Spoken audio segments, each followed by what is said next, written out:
ఆకర్షించబడినట్లుగా అనేక హృదయాల్లోకి నీ మాటలు వెళ్ళి ప్రభువా నీ కార్యము జరిగించబడినట్లుగా మీరు సహాయము చేయమని వేడుకుంటున్నాం తండ్రి. ఈ రాత్రి మీ నామ మహిమపరచుకోమని ప్రార్థన చేస్తున్నాను దేవా. ఇంతవరకు మాతో ఉండి నడిపించినందుకు మీకు కృతజ్ఞతలు తండ్రి. మా ముందున్న సమయాన్ని నీ చేతులకు అప్పగించుకుంటుండగా మీ ఆత్మ సహాయం మాకు అనుగ్రహించమని, మనుషులకు కాదు ఇక్కడ ఘనత మీకు మాత్రం కలిగినట్లుగా మీ కృపను అనుగ్రహించమని యేసు నామములో ప్రార్థిస్తున్నాను తండ్రి. ఆమేన్. మరొకసారి దేవునికి మహిమ కలుగును గాక. కూడొచ్చిన మీ అందరికీ కూడా హృదయపూర్వక వందనాలు. దేవుని స్తోత్ర. దేవుని యొక్క వాక్యంలో నుంచి కొద్ది మాటలు, మరి కొద్ది నిమిషాలు మాత్రమే మీ ముందు కొన్ని మాటలు పెట్టాలని ఆశిస్తున్నాను. తర్వాత మంచి వాక్యాన్ని అందించే దైవజనులు మన మధ్య ఉన్నారు కాబట్టి వారు దేవుని వాక్యాన్ని అందిస్తారు. దేవుని స్తోత్ర. యేసు ప్రభువుని గురించి రాత్రి మరి మనము దేవుని మాటలు విందామండి. ఆయన ఈ లోకానికి వచ్చి 33.5 సంవత్సరాలు ఆయన ఈ లోకంలో జీవించాడు. 30 సంవత్సరాలు ఆయన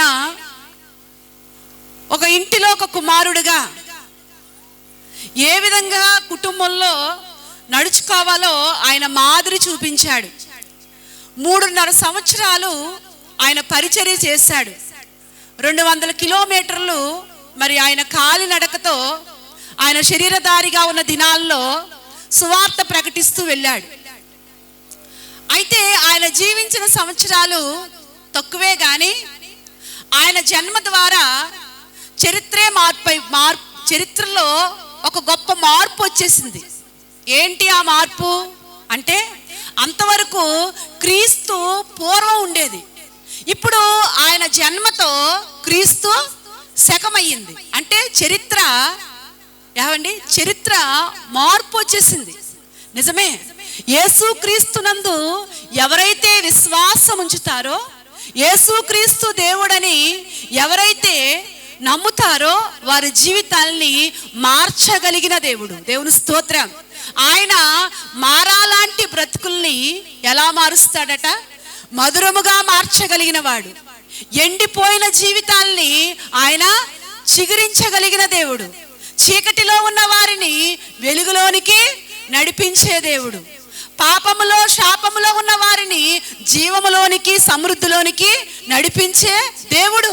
ఆయన ఏదైనా కానీ మార్చగలిగిన దేవుడు. ఆయన ఈ లోకంలో మరి జన్మించాడు. ఆయన జన్మే ఒక ఆశ్చర్యం. ఏమండి, ఆయన ఈ లోకంలో జన్మించిన తర్వాత ఆయన ప్రేమను పొందిన వారు, ఆయన ప్రేమను పొందిన వారి ద్వారా ఈ యొక్క మన దేశంలో ఎన్నో మార్చబడ్డాయి.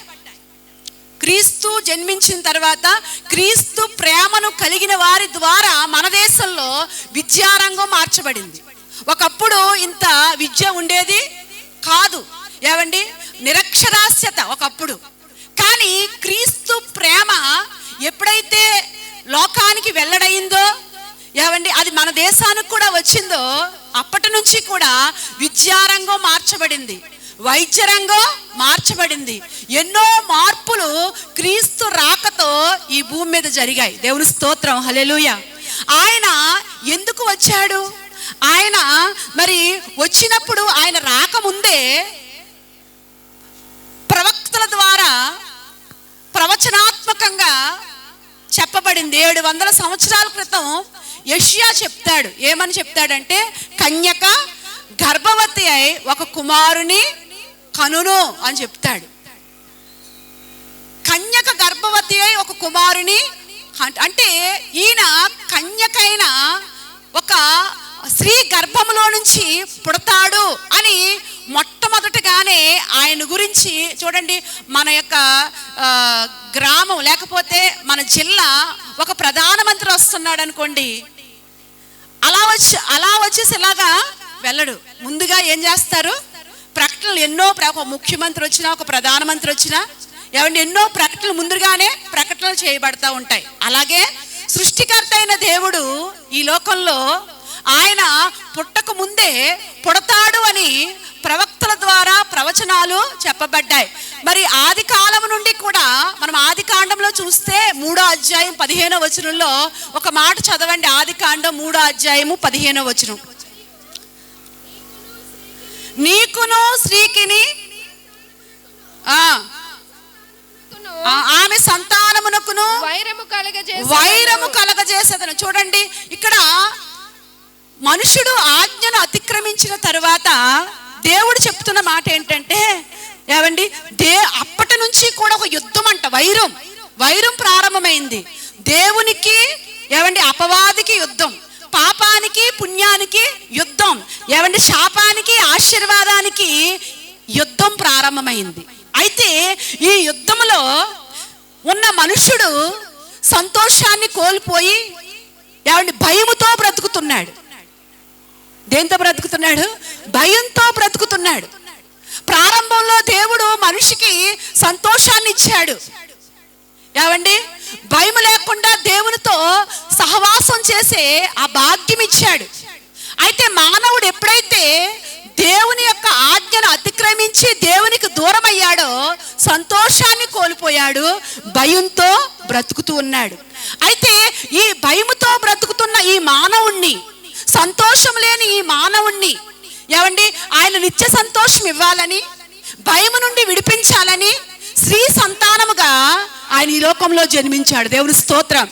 ప్రపంచంలో ఉన్న ప్రతి మానవుడు కూడా పురుష సంతానమే, కానీ స్త్రీ సంతానముగా ఏమండి కన్యక గర్భవతి కుమారుని కనును అని మరి దేవుని లేఖనములో సెలవిచ్చినట్లుగా స్త్రీ సంతానముగా పురుష ప్రమేయం లేకుండా స్త్రీ గర్భములో నుంచి పుట్టినవాడు మనం ఇక్కడ ప్రకటిస్తున్న దేవాది దేవుడైన ప్రభు అయిన యేసుక్రీస్తు. దేవుని స్తోత్రం, హల్లెలూయా. ఈయన ఈ లోకంలో జన్మించి సాతాను తలను ఏమండి ఈ యుద్ధంలో మనుషుడు నలిగిపోతున్నాడు. అయితే ఇప్పుడు యుద్ధంలో ఉన్న మనుషుణ్ణి రక్షించటానికి సాతాను తలనంట అక్కడ ఆదికాండంలో 3:15 మరలా చదవండి. మరియు నీకును స్త్రీకిని నీ సంతానమునకును ఆమె సంతానమునకును వైరము కలగజేసేదను. అది నిన్ను తల మీద కొట్టును, నీవు దాన్ని మడం మీద కొట్టుదువని చెప్పెను. ఏమండి, అది అనగా కింద ఫుట్ నోట్స్ లో ఆయన అంటే ప్రభు అయిన యేసుక్రీస్తు సాతాను తలను ఏం చేశాడట? చితక త్రొక్కాడు. సాతాను తలను చితక త్రొక్కాడు. ఇప్పుడు మనిషికి ఏమండి మానవునికి విడుదల కలగడానికి ఆయన కన్యక గర్భవతి అయి కుమారుని కనెను. ఆయనకి ఏం పేరంట? ఇమ్మానుయేలు అని పేరు పెట్టబడుతుందంట. ఇమ్మానుయేలు అనే మాటకు అర్థం ఏంటి? దేవుడు మనకి తోడని అర్థం. అంటే మానవుడు దేవుని తోడును కోల్పోయాడు ఆది కాలంలో. ఎందుకు? ప్రారంభంలో దేవుని తోడు కలిగి ఉన్నాడు. దేవునితో ప్రతిరోజు కూడా మాట్లాడేవాడు, దేవునితో సహవాసం చేసేవాడు. ఎప్పుడైతే ఆజ్ఞను అతిక్రమించాడో మానవుడు దేవుని యొక్క తోడును కోల్పోయి ఒంటరివాడిగా అయిపోయాడు. మానవుని యొక్క హృదయము శూన్యమైపోయింది. ఏమండి, అయితే ఈ శూన్యములో ఉన్న హృదయాన్ని మనిషి హృదయంలో ఒక గది పెట్టుకున్నాడు దేవుడు. ఏమండి, మనిషిలో ఒక గది పెట్టుకున్నాడు, అదే హృదయం. దేవుని స్తోత్రం. అయితే ఆ హృదయం అనే ఆ గదిలోనికి రావడానికి, నీకు తోడుగా ఉండడానికి ఆయన ఈ లోకంలో జన్మించాడు. ఆయన ఈ లోకానికి వచ్చాడు. ఈ మానవుడు ఎప్పుడైతే ఆ గదిలో ప్రభు అయిన యేసుక్రీస్తుని ఆహ్వానిస్తాడో, ఏమండి యేసుక్రీస్తు ఎప్పుడైతే ఈ గదిలోకి వస్తాడో అప్పుడు సంతృప్తి సంతోషం కలిగి ఉంటాడు. దేవుని స్తోత్రం. ఏమండి, అప్పటి వరకు కూడా ఈ గదిలో ఎన్ని నింపుకున్నా, కొంతమంది ఈ గదిని మానవుని హృదయమును మరి సృష్టితో నింపుకుంటున్నారు, సృష్టిలో ఉన్న వాటిని ఎన్నిటితోటో నింపుకుంటూ ఉన్నారు. మరి కొంతమంది త్రాగుడనే వ్యసనాలతో హృదయాన్ని నింపుకుంటున్నారు. ఏమండి, రకరకాలైన దురలవాటులతో నింపుకుంటూ ఉన్నారు గదిని. అయితే ఎన్ని హృదయంలో ఎన్ని ఆ గదిలో నింపుకున్నా మానవునికి తృప్తి ఉండదు, సంతోషం ఉండదు. కొంతమంది ఏదో సాధించాలి, ఈ లోకంలో ఏదో సాధించాలని కంకణం కట్టుకుంటూ ఉంటారు. కానీ ఎన్ని సాధించిన సొలొమోను అడిగితే ఏమన్నాడు? ఎన్నో సాధించాడు. మనం విన్నాం కదా వాక్యం. ఏమండి, ఎన్నెన్నో సాధించాడు ఆయన. ఆయన సాధించిన గొప్ప గొప్ప వాటిని ఈ భూమి మీద ఎవరో సాధించరేమో. అన్ని సాధించాడు సొలొమోన్ అనే గొప్ప మహారాజు. కానీ ఎన్ని సాధించినా కానీ ఆయన చివరికి ఏం చెప్పాడంటే వ్యర్థము వ్యర్థము వ్యర్థము. ఏమండి, నిజమే. ఈ లోకములో ఎన్ని సాధించినా అవన్నీ కూడా వ్యర్థమే. అయితే మానవుని యొక్క ఏమండి ఒంటరితనములో ఉన్న మానవునితో ఎప్పుడైతే దేవుడు కలుసుకుంటాడో, దేవుడు కలుసుకోవాలని, నీతో ఆయన ఉండాలని ఆయన ప్రయత్నం చేస్తూనే ఉంటాడు. దేవుని స్తోత్రం. దేవాది దేవుడు ప్రతి మనిషి కూడా ఆయన కోరుకుంటూ ఉన్నాడు. ఎందుకంటే పాపము ద్వారా మనిషి దేవునికి దూరమైపోయాడు. ఈ దూరమైపోయిన మానవుడు దేవుణ్ణి చేరుకోవాలని రకరకాల ప్రయత్నాలు చేస్తూ ఉన్నాడు. కానీ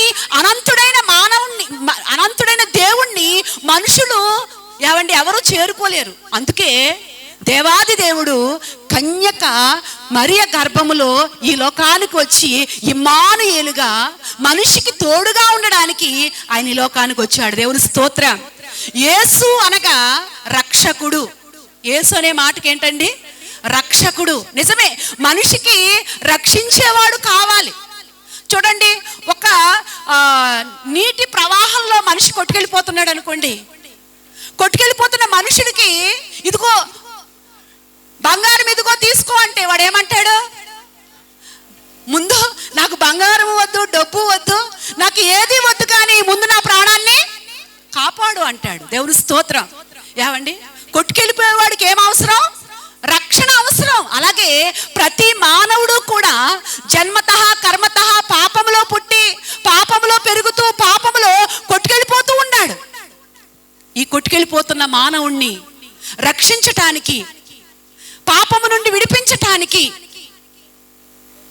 ప్రభువైన యేసుక్రీస్తు ఈ లోకంలో రక్షకుడుగా పుట్టాడు. దేవుని స్తోత్రం. చేతికి బురద అయింది అనుకోండి, దేంతో కడుక్కోవాలి? నీళ్లతోనే కడుక్కోవాలి. ఏమండి, బురదను చేతిలో ఉన్న బురదను దేంతో కడుక్కోవాలి? పాలుతోటో తేనెతోటో కాదు. ఏమండి, నీళ్లతో కడుక్కుంటేనే ఆ బురద పోద్ది. అలాగే మనిషిలో ఉన్న పాపాన్ని కడగబడాలంటే పరిశుద్ధ రక్తము కావాలి. దేవుని స్తోత్రం. ఆ పరిశుద్ధ రక్తము మాత్రమే నీ పాపాన్ని కడుగుతుంది. ఆ రక్తము ద్వారా మాత్రమే పాపానికి విముక్తి దొరుకుతుంది. చూడండి, కోవిడ్ ద్వారా ఎంతో మంది చచ్చిపోయారు కదా. ప్రపంచాన్ని విలవిల్లాడించేసింది. గొప్ప పేద అని దానికి తారతమ్యం లేకుండా గొప్ప వాళ్ళ మొదలుకొని పేదవారి వరకు కూడా ఏమండి విలవిలలాడించింది. చివరికి వ్యాక్సిన్ కనిపెట్టారు. ఆ వ్యాక్సిన్ వేసుకున్న తర్వాత ఆ కోవిడ్ కొంచెం ఇమ్యూనిటీ పవర్ పెరిగి దాని మీద ఏమొచ్చింది? మనిషికి విజయం వచ్చింది కదా. వ్యాక్సిన్ వేయించుకోవడం ద్వారా ఆ కోవిడ్ని జయించే ఆ శక్తి వచ్చింది. ఆ వ్యాక్సిన్ అవసరం కరోనా నుంచి విడుదల పొందాలంటే. అలాగే పాపము నుండి విడుదల పొందాలంటే పరిశుద్ధ రక్తం అవసరం. నువ్వే కులంలో అయినా పుట్టొచ్చు, నీ మతం ఏదైనా కావచ్చు, నీ జాతి ఏదైనా కావచ్చు, నువ్వు ఎంత అంతస్తులైనా ఉండొచ్చు, కానీ నువ్వు పాపివి. మనందరము కూడా పాపులమై ఉన్నాం. ఈ పాప విమోచనకు పరిశుద్ధుడైన రక్తం కావాలి.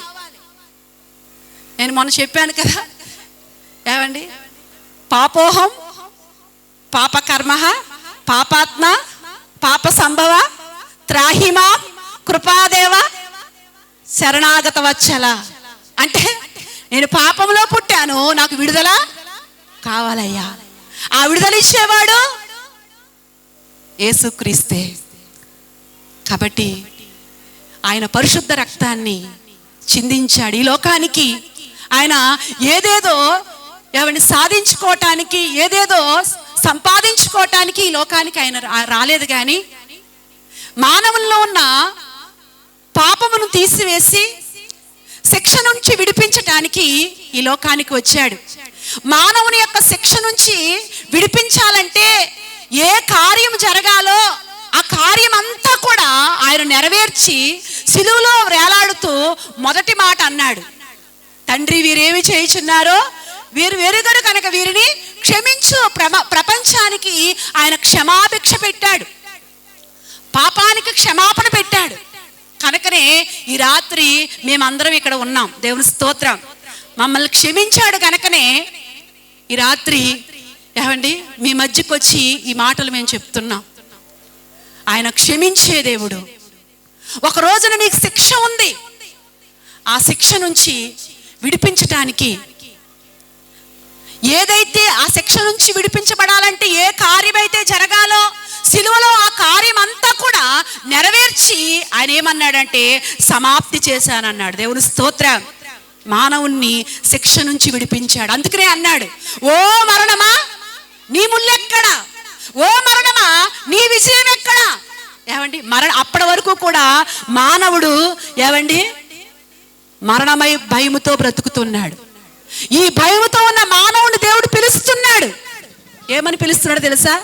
ప్రయాసపడి భారం మోస్తున్న సమస్త జనులారా నా యొద్దకు రండి, నా యొద్దకు రండి, నేను మీకు ఏమిస్తాను? విశ్రాంతినిస్తాను. విశ్రాంతినిస్తాను. పాపభారము నుండి నిన్ను విడిపించి శాశ్వతమైన విశ్రాంతి నీ ఆత్మకు దేవుడిస్తాడు. ఆత్మే పరమాత్మ అంటారు. నిజమే, ఈ ఆత్మ పరమాత్మను చేరుకోవాలంటే ఆయన యొద్దకు రావాలి. ప్రభువైన యేసుక్రీస్తుని నువ్వు విశ్వసించాలి. అప్పుడే నీ ఆత్మ పరమాత్మ దగ్గరికి వెళుతుంది. దేవుని స్తోత్రం. ఆయన్ని ఆహ్వానించినట్లయితే, నీ జీవితంలో ఆయన్ని ఆహ్వానించినట్లయితే, శూన్యంతో ఉన్న నీ హృదయం యేసు ప్రభుతో నువ్వు నింపుకున్నట్లయితే ఆయన నీకు తోడుగా ఉంటాడు. ఆయన నిన్ను నడిపిస్తాడు. ఆయన నీకు సహాయం చేస్తాడు. ఏమండి లేకపోతే ఈ లోకంలో ఎంత సంపాదించినా ఏది సాధించినా అదేది కూడా నీకు కూడా రాదు. ఒక ఆయన గురించి మనకు తెలుసు, అలెగ్జాండర్ చక్రవర్తి. ఆయన ఎన్నో ఖండాలను జయించాడు. యూరప్ ఖండాన్ని జయించాడు. ఏమండి మన ఆసియా ఖండాన్ని కూడా సగం వరకు జయించుకుంటూ వచ్చేసాడు. కూడా ఉన్న వాళ్ళు అంటున్నారు, ఇంకా కొంచెం జయిస్తే ప్రపంచమంతా నీదే, ప్రపంచాన్ని జయించిన వీరుడవు నీవే అని చెప్తున్నారు. ఇంకా జయించవలసింది కొంచెమే ఉంది. ఏమండి దాన్ని కూడా జయించేస్తాడు. అయితే ఒక సాయంకాల సమయంలో ఆయనకి చలి ప్రారంభమైంది. ఆ చలిలో జ్వరం ప్రారంభమైంది. ఆ జ్వరంతో వణుకుపోతున్నాడు. ఆ జ్వరంతో మనిషి చాలా బలహీనుడైపోయాడు. వైద్యులు ఎంతో మంది వచ్చారు, వైద్యం చేస్తున్నారు. ఎంతో వైద్యం చేశారు. ఎంత వైద్యం చేసినా చివరికి ఆయనకు అర్థమైపోయింది, నన్ను ఇక్కడి నుంచి వెనక్కి తీసుకెళ్ళిపోండి, నేను బ్రతకను, నేను చనిపోతాను, నా చావు నాకు అర్థమైపోయింది, కాబట్టి నన్ను వెనక్కి తీసుకెళ్ళిపోండి అన్నాడు. వైద్యులు ఎంతో బ్రతికించాలని ఎన్నో ప్రయత్నాలు చేశారు. గొప్ప గొప్ప వైద్యులు రకరకాల ప్రయత్నాలు చేశారు. కానీ ఎంత వైద్యం చేసినా ఏమండి ఆయన బలహీనత పోలేదు. చివరగా ఈ అలెగ్జాండర్ చక్రవర్తి చనిపోయే ముందు ఆయన దగ్గర ఉన్న గొప్ప గొప్ప వారు అందరిని పిలిచి చెప్తున్నాడు. ఏమని చెప్తున్నాడు తెలుసా? ఇదిగో నేను ధనములో దేవుణ్ణి చూడాలనుకున్నాను, ధనమే శాశ్వతం అనుకున్నాను. కానీ ఇప్పుడు అర్థమైంది నాకు, ధనము శాశ్వతం కాదు. కాబట్టి నేను చనిపోయిన తర్వాత నాకు ఒక పెట్టి చేయించండి. ఆ పెట్టికి 2 రంధ్రాలు పెట్టండి ఎదర. ఆ 2 రంధ్రాల్లో నుంచి కూడా 2 చేతుల్ని బయటికి వేలాడదీయండి. నా ముందు నేను సంపాదించిన డబ్బు, నేను సంపాదించిన బంగారం అంతా కూడా మీ కూడా పెట్టుకుని నా పెట్టి ముందు రిమ్ముతూ, ఇదిగో అలెగ్జాండర్ చక్రవర్తి ఎన్నో విజయాలు సాధించాడు, ఎంతో డబ్బు సాధించాడు, ఒట్టి చేతులతో వచ్చాడు, మరలా ఒట్టి చేతులతో వెళ్ళిపోతున్నాడు, ఏమీ కూడా తీసుకెళ్ళ, చాటింపు వెయ్యండి అని చెప్పాడంట. ఆయనకు అర్థమైపోయింది ఏంటి అని అంటే, నేను నమ్మిన డబ్బు నన్ను రక్షించలేదు. నేను నమ్మిన వైద్య శాస్త్రం నన్ను రక్షించలేదు. నేను ఎన్నో విజయాలు సాధించాను, నా విజయాలు నా ప్రాణాన్ని రక్షించలేదు. నిజమే, ఈ లోకంలో ఎన్ని సాధించినా ఆత్మను రక్షణ లేకుండా నరకాల్లోకి వెళ్ళిపోతే ఏంటి ప్రయోజనం? బైబిల్ అంటుంది, ఒకడు సర్వలోకం సంపాదించి వాడు ప్రాణం పోగొట్టుకుంటే వాడికి ఏమి ప్రయోజనం? కాబట్టి రాత్రి నీ ఆత్మను రక్షించటానికి, నీ ఆత్మను నిత్య జీవము నడిపించటానికి ప్రభువైన యేసుక్రీస్తు ఈ లోకానికి వచ్చాడు. దేవుని స్తోత్రం. నీ ఆత్మ ఎటు వెళుతుంది ఈ రోజున ఆలోచించుకున్నావా? యేసుక్రీస్తు జీవాన్ని ఇవ్వడానికి వచ్చాడు. ఆ సమృద్ధి అయిన జీవాన్ని ఇవ్వడానికి ఆయన ఈ లోకానికి వచ్చాడు. ప్రపంచంలో ఖాళీ సమాధి ఎవరిదైనా ఉన్నది అంటే ప్రభువైన యేసుక్రీస్తుదే. ఆయన జననం ఒక ఆశ్చర్యం, ఆయన జీవితం ఒక ఆశ్చర్యం, ఆయన మరణం ఒక ఆశ్చర్యం, ఆయన పునరుద్ధానం ఒక ఆశ్చర్యం. దేవుని స్తోత్రం. ప్రపంచంలో సమాధి దొడ్డి లేని గ్రామం ఉండదు. ప్రతి గ్రామానికి కూడా ఏముంటాయి? సమాధి దొడ్లు ఉంటాయి. కానీ ప్రతి సమాధి దొడ్లు కూడా పోడ్చబడి ఉంటాయి. కానీ ప్రపంచంలో ఖాళీ అయిన సమాధి ఏదైనా ఉన్నది అంటే కనుక అది ప్రభువైన యేసుక్రీస్తు మాత్రమే. దేవుని స్తోత్రం. ఆయన మృత్యుంజయుడై తిరిగి లేచాడు. కాబట్టి రాత్రి ఆయన పిలుస్తున్నాడు. ఆయన ఏ విధంగానైతే ఆయన పునరుద్ధారుడై తిరిగి లేచాడో అలాగే నీవు కూడా నిత్యము కూడా ఆయనతో జీవించటానికి, నీ ఆత్మ యుగ యుగాలు కూడా ప్రభుతో ఉండడానికి ఆయన ఈ లోకానికి వచ్చి నీ యొక్క పాపముల నిమిత్తమై ఆయన రక్తాన్ని ధారపోశాడు. ఆయన జీవించిన జీవితం ఈనాడు ప్రపంచంలో ప్రతి మానవుడు కూడా ఎలా బ్రతకాలో నేర్పించే ఒక పాఠంగా ఆయన చూపించాడు. దేవుని స్తోత్రం. చివరికి ఒక మాట చదువుకుందాం. చూడండి, లూకాసు వార్త 4వ అధ్యాయం 19వ వచనం చదవండి. 4:18. ప్రభు ఆత్మ నా మీదకి ఉన్నది బీదలకు సువార్త ప్రకటించుటకై ఆయన నన్ను అభిషేకించెను. చెరలో ఉన్న వారిని విడుదల ప్రకటించటానికి, తర్వాత చెరలో ఉన్న వారికి విడుదల. దేవుని స్తోత్రం. చెరలో ఉన్న వాళ్ళకి విడుదల ఇవ్వడానికి ఆయన వచ్చాడు. ఈ లోకానికి ఆయన ఎందుకు వచ్చాడండి? చెర, పాపపు చెర. రకరకాలైన